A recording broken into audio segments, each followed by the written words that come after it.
Oi pessoal, tudo bem com vocês? Espero que estejam todos bem. Hoje eu não vou optar em fazer uma videoaula, uma conferência ao vivo com vocês no aplicativo Google Meet ou no Zoom, porque o vídeo de hoje trata-se de uma revisão para uma prova que faremos semana que vem, para um simulado avaliativo da segunda unidade, que será realizada na próxima semana. Divulgaremos aqui a data para vocês, tá bom? Então, eu optei em fazer o vídeo porque eu faço a revisão, certo? Quem não tiver acesso agora, né, tem acesso depois. E você que tiver acesso agora e que quer assistir depois, assiste novamente, tá bom? Então, por se tratar de uma revisão, farei aqui o vídeo do assunto que eu escolhi para aplicar na prova aí no simulado da segunda unidade. Trata-se do capítulo 7, né, a página 68, inclusive um capítulo bem recente que nós abordamos, o reino dos protistas, tá? Protozoários e algas. Então vamos relembrar aqui o que é que aconteceu, né, neste capítulo, que é que, enfim, envolve o reino prototista, o protista, certo? Vamos lá, primeiramente, para entendermos como funcionam esses organismos, nós vamos voltar um pouquinho atrás e vamos falar sobre células, tá? Existem dois tipos de células que nós abordamos até agora, as células eucarióticas e as células procarióticas. As células eucarióticas, elas estão presentes em todos os seres vivos, exceto os vírus, né, e bactérias. Por quê? Vírus ele não contém nenhum tipo de célula, nem eucariótica nem procariótica, e as bactérias possuem apenas células procarióticas. Nas células eucarióticas, o DNA ele é envolvido, ele é protegido ali por uma membrana, né? Então a membrana nuclear ela vai envolver e vai guardar como se fosse um saquinho que vai guardar o material genético. Então na célula eucariótica o núcleo, né, ele aparece ali definido. O material genético está guardado dentro de um núcleo, dentro de uma membrana, tá? Esse conjunto aqui de membrana e material genético a gente dá o nome de núcleo, que está presente aí nas células eucarióticas. Ao contrário disso, nas células procarióticas, nós temos aí o material genético disperso na região ali do citoplasma, tá? Característica aí das bactérias. As bactérias possuem células procarióticas. O material genético disperso aí no citoplasma. Mas agora, o assunto é protozoários, né? O reino protista. E aí, como é que vocês podem me dizer aí como são formados, como é a organização morfológica, fisiológica desses indivíduos? Será que os protozoários eles são perceptíveis a olho nu ou a gente acaba observando apenas com auxílio de algum microscópio, certo? Lembrando que dentro do reino protista nós temos quem? Protozoários e algas. As algas nós conseguimos ver, pelo menos a maioria delas a gente consegue enxergar a olho nu. Os protozoários de forma alguma, só com auxílio de microscópio, tá bom? Então a gente vai ver o seguinte, dentro desse reino protista, os protozoários, eles são seres heterotróficos, eles precisam buscar ali o seu alimento no meio onde eles habitam, diferentemente das algas, que através da quimiossíntese ou fotossíntese, elas conseguem realizar a síntese proteica, ou seja, eles conseguem produzir o seu próprio alimento. E são denominados assim seres autótrofos, tá? Então, algas autótrofas e aí os protozoários heterótrofos, tá bom? Essa é a diferençazinha básica entre eles. Outra diferença é que os protozoários, eles são unicelulares, eles possuem apenas uma célula. E essa célula, como eu falei a vocês, ela tem um núcleo ali definido. Então ela é uma célula eucariótica, tá bom? Se fosse o contrário, seria uma célula procariótica. Mas como eu já disse a vocês, repetindo, os únicos seres vivos que possuem células procarióticas são as bactérias, tá? Tratando-se aí de protozoários, seres unicelulares, microscópicos, minúsculos, eucarióticos, né? Heterotróficos, ou seja, precisam buscar esse alimento no meio ambiente onde eles vivem, né? Geralmente são seres que habitam ali região aquática, seja ela de água doce e água salgada também. A maioria habita região de água doce, né? Ou então locais úmidos, tá bom? Então aqui nós temos, a partir da página 69, a classificação desses protozoários. Nós temos os ciliados, que são aqueles protozoários que possuem o corpo coberto por pequenos cílios, como se fosse o corpo coberto por pelos. Esses pelos são os cílios. Nós temos aí os organismos flagelados, que possuem uma pequena caudazinha, que são 2 flagelozinhos que vão impulsionar esse protozoário a nadar aí em ambiente aquático. Nós temos também os organismos risópodes, né? Os risópodes, eles possuem alguns cílios minúsculos, mas a característica principal é que a parede celular, né, a membrana ali celular, ela é totalmente deformada, tá? Aparentando ali uma estrela do mar. E aí justamente essas paredes deformadas da célula que servem como locomoção, tá? Isso nos risópodes. Nós temos também os organismos apicomplexos, que são aqueles que não possuem estrutura de locomoção nenhuma, apenas pegam carona em correntes marítimas, em correntes de rio, de água corrente e de água doce. Água corrente e água doce, olha, que trava a língua, né? Então esses são os protozoários, tá bom? E nós temos aí algumas doenças que são causadas pelos protozoários, como é o caso da doença de Chagas, como é o caso também da malária, né? Da amebíase. Vocês vão começar a observar essas doenças a partir da página 71. Nós temos também aí, ó, o livro ele traz a toxoplasmose, tá? Então todas essas doenças são causadas por protozoários. E toda doença, para ela, toda doença ocasionada por protozoário, para ela acontecer nos seres humanos, ela tem todo um ciclo, tá? Eu vou aqui falar para vocês sobre a doença de Chagas, certo? Ocasionada por um protozoário chamado de Trypanosoma cruzi, né? É o protozoáriozinho que acaba se alojando no besouro barbeiro, né? Ele penetra ali no organismo do barbeiro, o besouro acaba ficando infectado por isso, certo? E aí, como é que a gente acaba contraindo? Ou o besouro pica o ser humano e defeca ao redor ali, é uma picada que coça bastante, e quando a gente vai coçar, como aquelas fezes contaminadas estão ao redor, a gente acaba se autocontaminando, tá bom? Empurrando esse protozoário para a nossa corrente sanguínea. Ou então, o besouro da Trypanosoma cruzi, né? Que está presente no barbeiro, quando o barbeiro defeca em alguma fruta, ele é liberado ali através das fezes do besouro barbeiro, tá bom? Então, a gente vai se alimentar daquela fruta e esquece de lavar, a gente não pratica a higiene, o que é uma coisa muito séria, tá? Sempre lavem aí os alimentos antes de consumir, porque eles podem estar contaminados, tá bom? Então a gente pode contrair também dessa forma, ingerindo alimentos contaminados, aí sem fazer a devida higienização, certo? Um detalhe importante é o seguinte, nós temos a leishmaniose, que é uma doença, né, ocasionada também por um protozoário, transmitida aí pelo mosquito palha ou birigui, certo? Essa doença acontece muito na região da Amazônia, onde há a maior incidência desse inseto aqui, do besouro palha, certo? Então, o protozoário ele adentra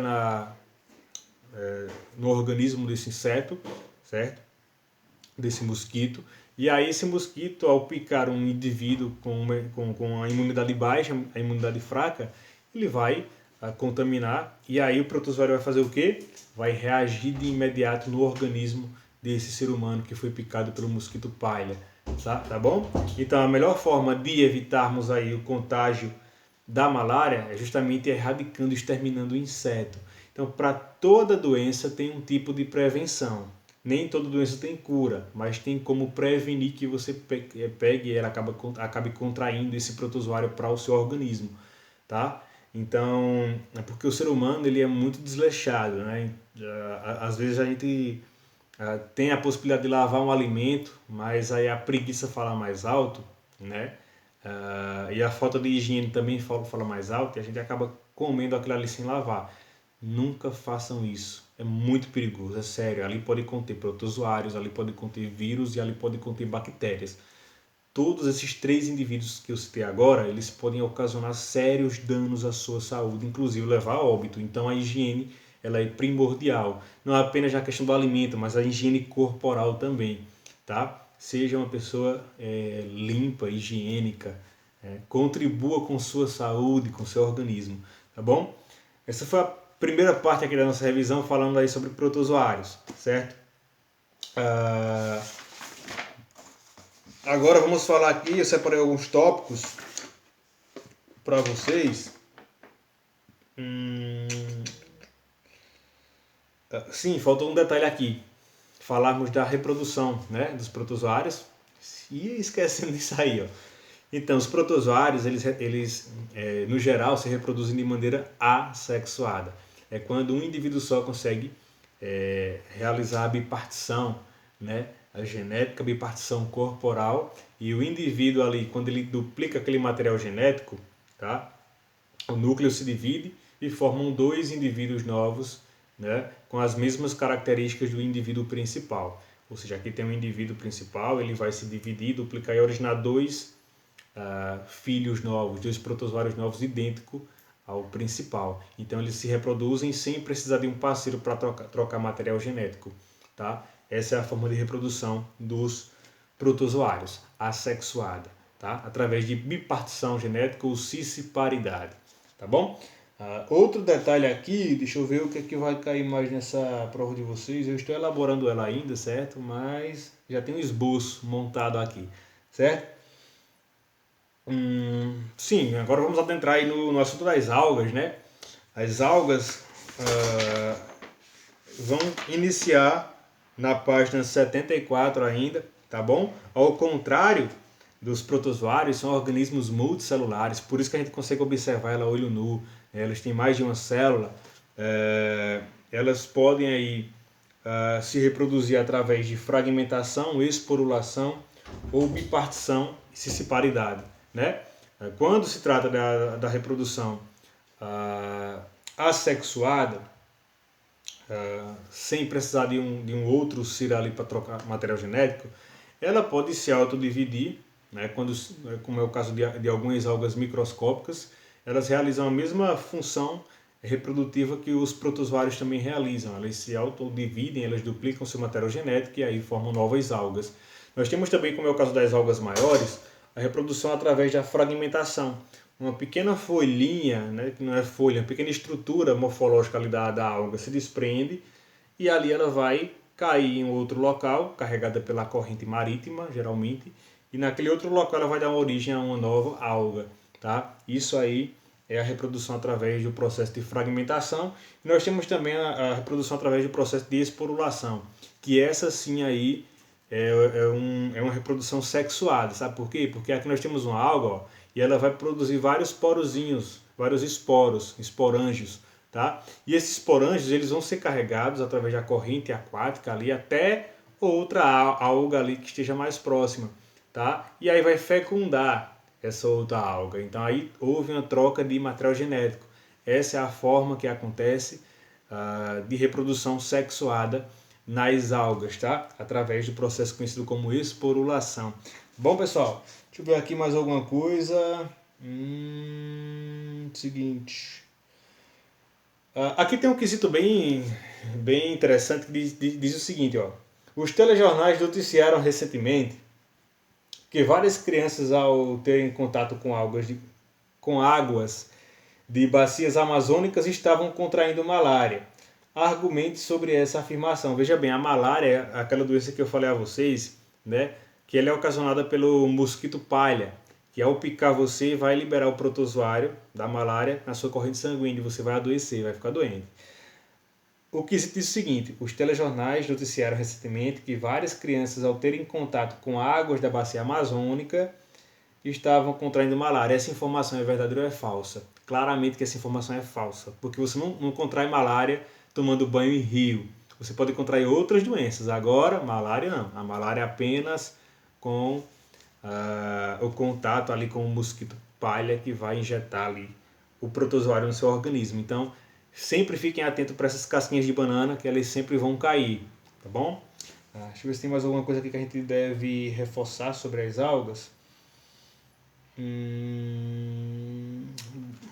Bora lá, sim, tem. Tem sim a classificação, né? Nós temos aí a classificação das algas. Detalhe, nós temos sim um grupo de algas que elas são unicelulares, pessoal. São as pirrófitas, tá? As pirrófitas, elas são algas unicelulares, certo?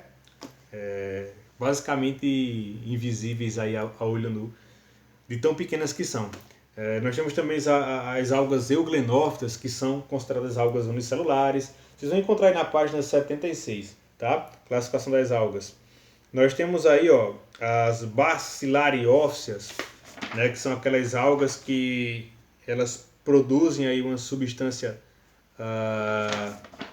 tóxica nas algas, né? Nas águas contaminadas por esse grupo de algas aí, as bacilariófitas, tá bom? Que provocam aquele fenômeno conhecido como maré vermelha, certo? E aí nós temos as algas pluricelulares, que são as clorofícias, geralmente aquelas algas com a tonalidade mais verde. Nós temos as rodofícias e as fiofícias, tá bom? Então é isso. Basicamente, esse é o nosso conteúdo de revisão sobre o capítulo que abordamos recentemente, protozoários e algas. Eu acabei juntando os dois agora e fazendo esse resumo para vocês. Vou colocar uma atividade prática aí abaixo, pequenininha, apenas para que vocês exercitem aí esse conteúdo ainda sobre protozoários, sobre o reino protista, protozoários e algas. Entender um pouquinho como funciona a diferença entre os protozoários e as algas, diferenças e semelhanças. Apesar das inúmeras diferenças, ainda existem algumas semelhanças. Por exemplo, existe algum grupo, um grupo ali de espécies de algas que são organismos unicelulares, assim como os protozoários. Tá? Existem ali espécies de algas que realizam a reprodução sexuada, tá?